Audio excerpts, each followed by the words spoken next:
BJP 20 Lok Sabha ಕ್ಷೇತ್ರಕ್ಕೆ ತನ್ನ ಯಾರ್ಯಾರು ತನ್ನ ಅಭ್ಯರ್ಥಿಗಳು ಅನ್ನೋದನ್ನ ಘೋಷಣೆ ಮಾಡಿ ಆಗಿದೆ.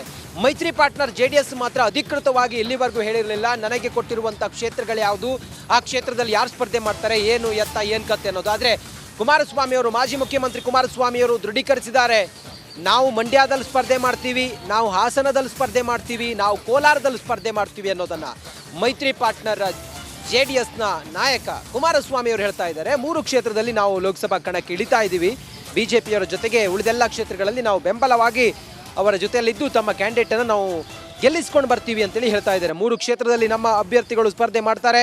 ಜೆಡಿಎಸ್ ಕ್ಷೇತ್ರಗಳ ಘೋಷಣೆಯನ್ನು ಕುಮಾರಸ್ವಾಮಿ ಮಾಡಿದ್ದಾರೆ. ಮಂಡ್ಯ 1, ಕೋಲಾರ 1, ಹಾಸನ 1, 3 ಕ್ಷೇತ್ರಗಳು ಒಟ್ಟು.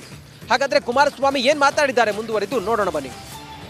ಪ್ರತಿನಿತ್ಯದ ಅವರ ಹೇಳಿಕೆ ಇರ್ತಕ್ಕಂಥದ್ದು ಕಾಂಗ್ರೆಸ್ನ 28 ಸ್ಥಾನಗಳೇನಿದ್ದಾವೆ ಗೆಲ್ತೀವಿ ಅಂತಕ್ಕಂಥ ಒಂದು ಚುನಾವಣೆ ನಂತರ ಸರ್ಕಾರ ಬಂದ ನಂತರ ಅವರೇನೋ ಒಂದು ಪ್ರತಿನಿತ್ಯದ ಅವರ ಹೇಳಿಕೆಗಳು JDSನ ಮುಗಿಸ್ತೀವಿ ಅಂತಕ್ಕಂಥದ್ದೇನಿದೆ, ಇದರ ಹಿನ್ನೆಲೆಯಲ್ಲಿ ಇವತ್ತು ನಾವು ಗುರಿ ಮುಟ್ಟಬೇಕಾದ್ರೆ ನಮ್ಮ ಒಂದು ಸಹಕಾರ ಏನಿದೆ ಅದೇ ರೀತಿಯ ಸಹಕಾರ ಇವತ್ತು BJPಯಿಂದಲೂ ನಾವು ನಿರೀಕ್ಷೆ ಇಟ್ಕೊಂಡಿದ್ದೇವೆ.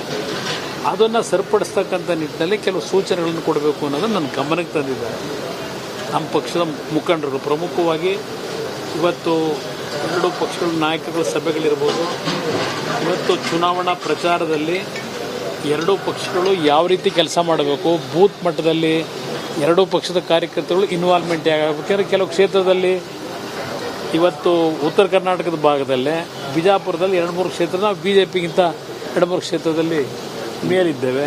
ಕಲಬುರಗಿನಲ್ಲಿ ಇವತ್ತು ದೊಡ್ಡನಗೌಡರು ನಮ್ಮ ಜೊತೆ ಏನು ಬಂದಿದ್ದಾರೆ, 2ನೇ ಪ್ಲೇಸಲ್ಲಿದ್ದೇವೆ, BJP 3ನೇ ಪ್ಲೇಸಲ್ಲಿದೆ.